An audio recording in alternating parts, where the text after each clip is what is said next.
Hey, salut tout le monde. Aujourd'hui je vous présente la nouvelle voiture Tesla Model X. On est sur 5 mètres de long, 2 mètres de large, 1,69 m de haut. La version 6 places. C'est le Model X 90D avec 525 chevaux. À l'avant, j'ai 183 litres. En vrai, bon, j'ai mis beaucoup de bazar et tout, mais je suis sûr que si tu t'essayes vraiment de te plier et tout, je suis sûr que tu rentres. Et bien sûr, dans le coffre, même si c'est un 6 places, donc là, cette place là et le dessous, ça me fait 425 litres. Et au pire, si on rabat les deux sièges, je suis à 935 litres. Pareil, mes roues, c'est du 20 pouces. Là, j'ai mis du 265, là 275.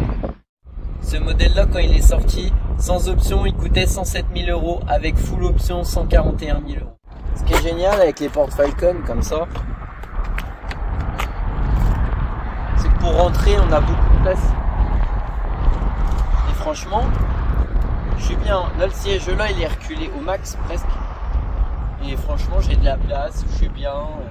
Si je veux aller à l'arrière, je passe par là. Pareil, là, j'ai de la place. Ou alors, j'appuie un coup là.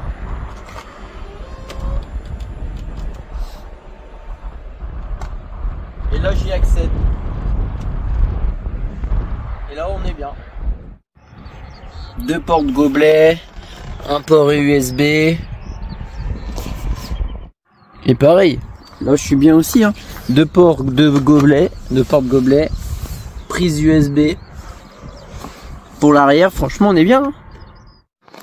À l'avant, pareil. J'ai 2 portes gobelets là.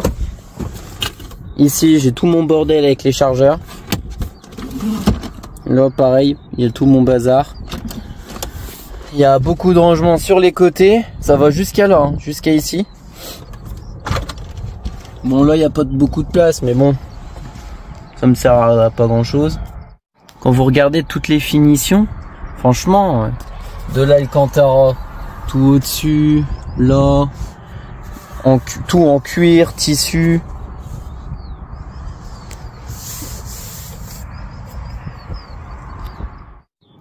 Ce que j'adore quand même, c'est que je contrôle tout par là.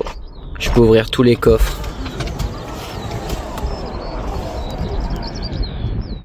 J'adore, j'appuie 2 fois. Et ça ouvre la porte. Ou alors aussi pareil, je mets la clé dans la poche, je m'approche et la porte elle s'ouvre toute seule dès que j'arrive. J'appuie sur le frein, la porte elle se referme toute seule. Bien sûr, c'est des suspensions pneumatiques, donc je peux régler la hauteur. Ça, c'est incroyable. Pareil, on va parler de l'autonomie. Moi, perso, je fais à peu près 400 km en faisant le plein. Si je la recharge sur une borne Tesla, ça me coûte 22 €, mais vraiment le plein. Genre presque de 0 à 100. Et si je la recharge chez moi, ça me coûte 10 €. Bon, chez toi, bien sûr, c'est 24 heures. Mais pour le quotidien, franchement, voilà quoi, ça coûte rien. Pareil, niveau son, qu'est-ce que ça donne? Et bah j'ai 12 ou 16 haut-parleurs dans la voiture. Donc tiens, je te fais écouter.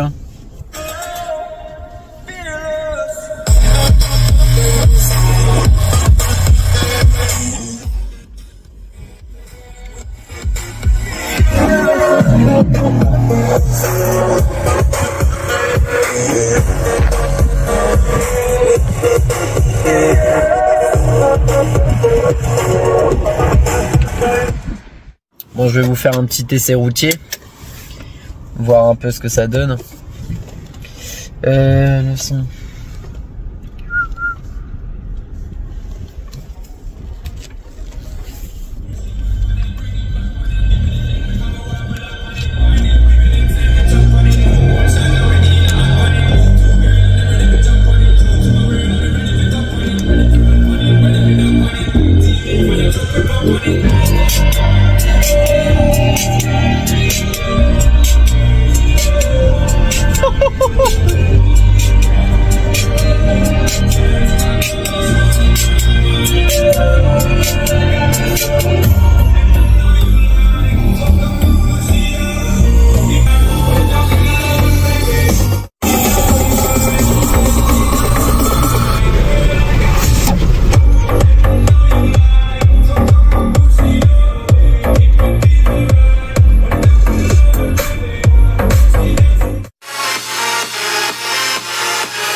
franchement, ça a un confort de malade. Et pareil, je peux rouler 4 heures sans toucher les pédales. Genre, je mets juste le régulateur et ça suit la voiture de devant moi. Donc, elle peut piler devant moi, elle peut accélérer, elle peut faire ce qu'elle veut, ça va la suivre. Donc, franchement, c'est génial.